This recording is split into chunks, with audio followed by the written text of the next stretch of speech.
Oh, hello, ladies and gentlemen. My name is ZRice, and welcome to the ZRice Films YouTube channel. And first off, I should start off by saying, Happy May the 4th be with you day. To all my Star Wars fools out there, I wish you a Merry Christmas because today is basically your birthday. It's May the 4th day, it's Star Wars Day, and what better way to celebrate than by ranking every single theatrical Star Wars release. Sorry, Clone Wars fans, the Clone Wars movie will not be included in this list. Plus, I haven't seen that movie since it came out, so it's been a fat minute, but these other Star Wars films are always in the back of my head. I know what's going down, I know what's going on, and I'm here to rank them. We're going to rank them from the bottom to the top. We're going to start from the worst and go to the best. Here they are, here we go.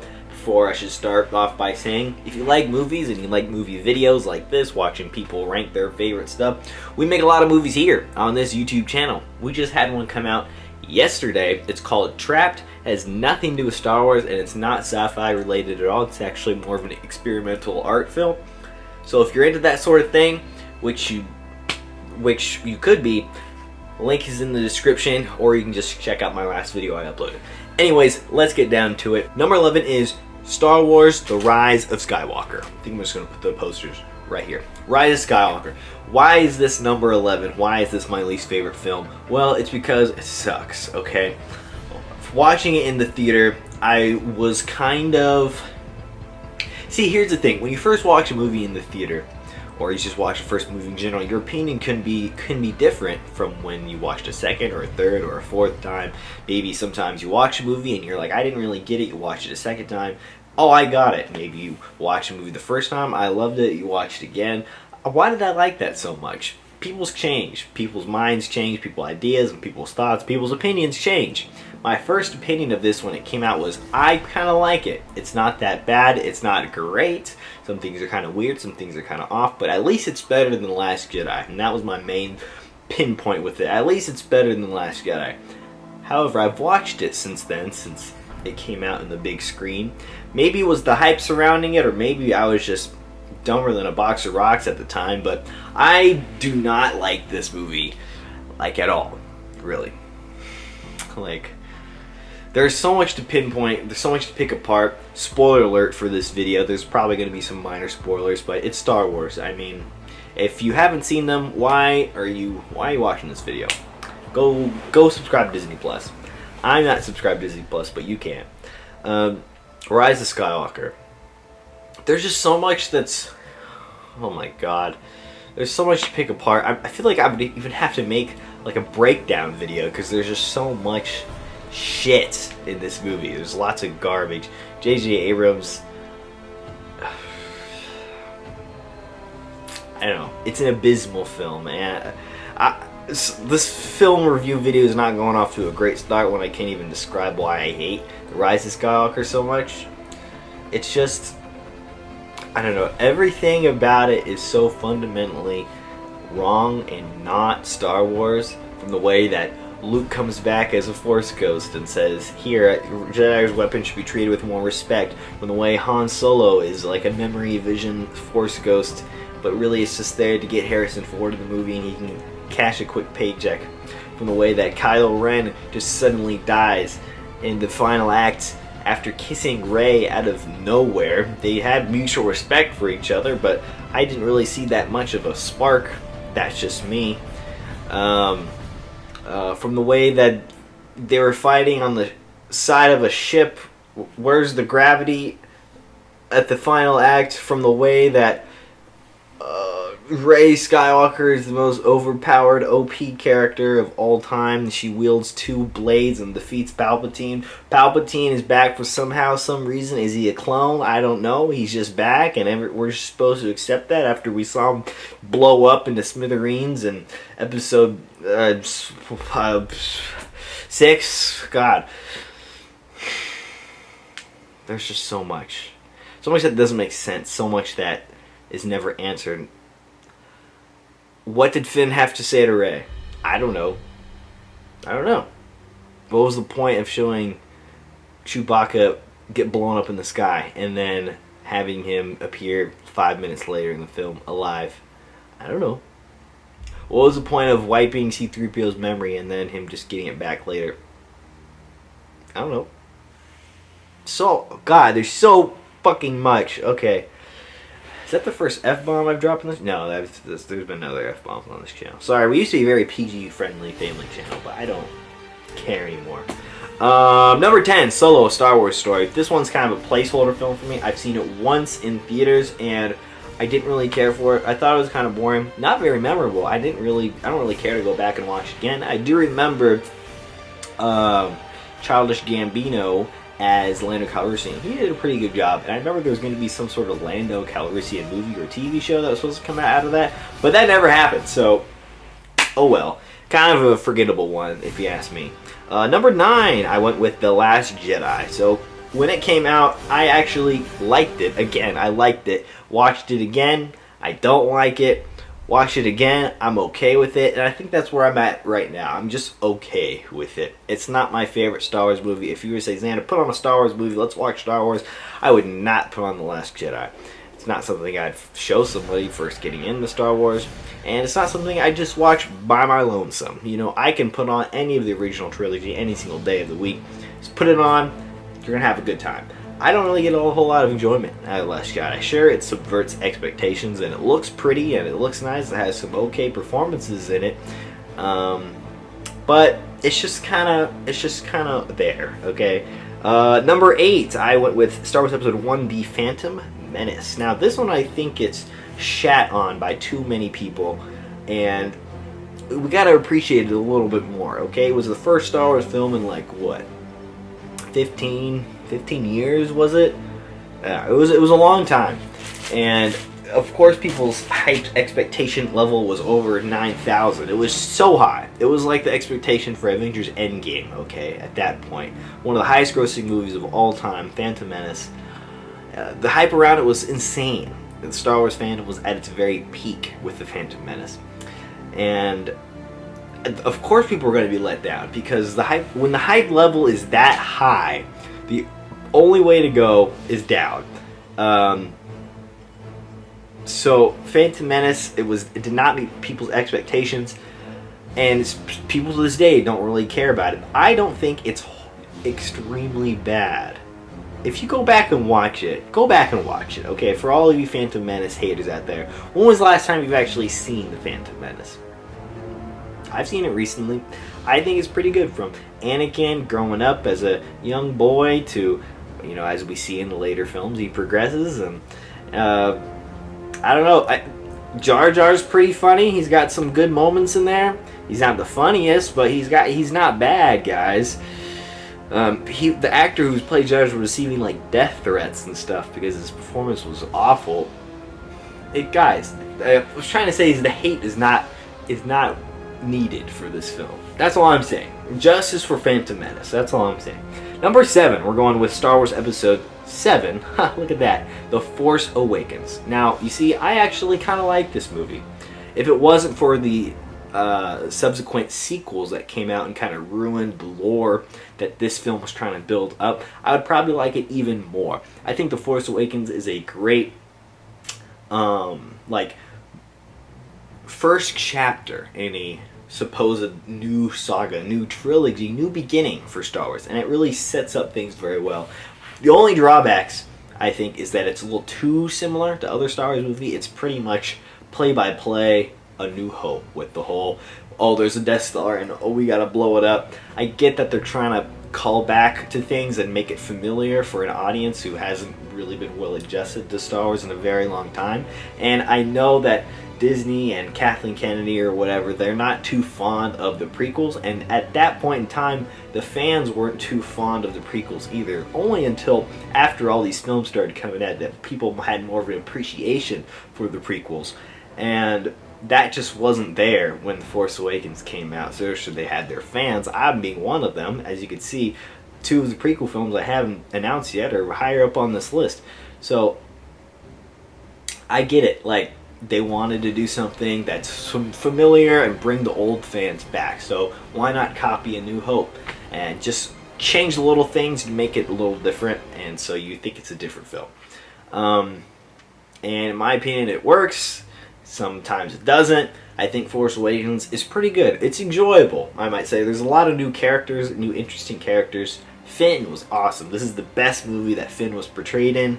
Same with Poe. Same with Rey, honestly. Everyone just kind of gets worse from here on out.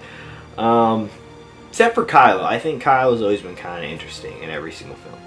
Alright, moving on. Number 6, Rogue One, a Star Wars story. Now, I know people will have this in their top 5, top 3. Some people, this is their favorite Star Wars film, or Rogue One. This is the peak. This is the tippity top of Star Wars you're going to get. I think it's great. I think it's a great film. It's shot differently. There's a different vibe to it. There's a different edge. It's a more edgier Star Wars. You got old characters coming back. You got Tarkin. You got Leia. They're CGI, of course, and it looks a little wobbly, but hey, you know how hard it is to CGI a human? I think it's pretty hard.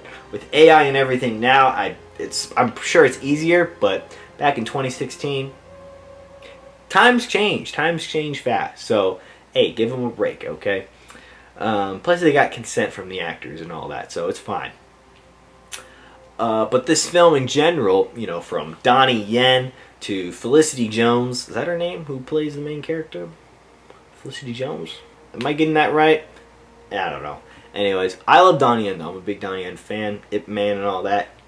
Perfect. And I think he does a great... I don't even think he showcases what he can actually do, really, in this film. Like, the amount of skill this man has, Donnie Yen, in real life. Like, he can beat your ass in real life. He doesn't even show, like, a quarter of it in this film. And I think it's pretty awesome. But anyways, for Rogue One, pretty good. Number 6 on this list. So number 5, sorry, I'm like looking at the list this whole time here, is Star Wars Episode 2, Attack of the Clones. Now, this film kind of hits home for me. I grew up on the prequels. I was born in 2003. So this movie came out in 2002, and then Revenge of the Sith was in 2005. So I was a little baby boy when these were kind of coming out, so I didn't really see them when they were in theaters. However, my parents did say they did take me to go see Revenge of the Sith when I was 2 years old, so that apparently happened. Obviously, I don't remember that.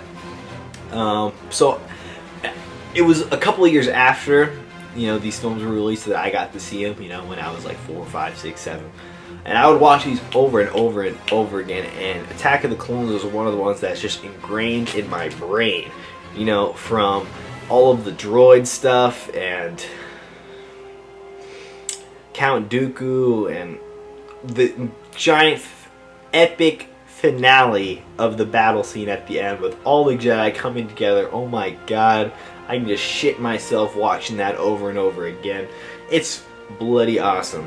Attack of the Clones is one of those that gets a lot of hate as well. Maybe not so much now, but still, prequels just get hated on no matter what.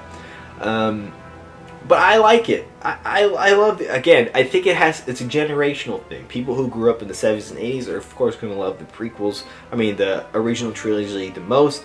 2000s kids like myself, I like the prequels, okay?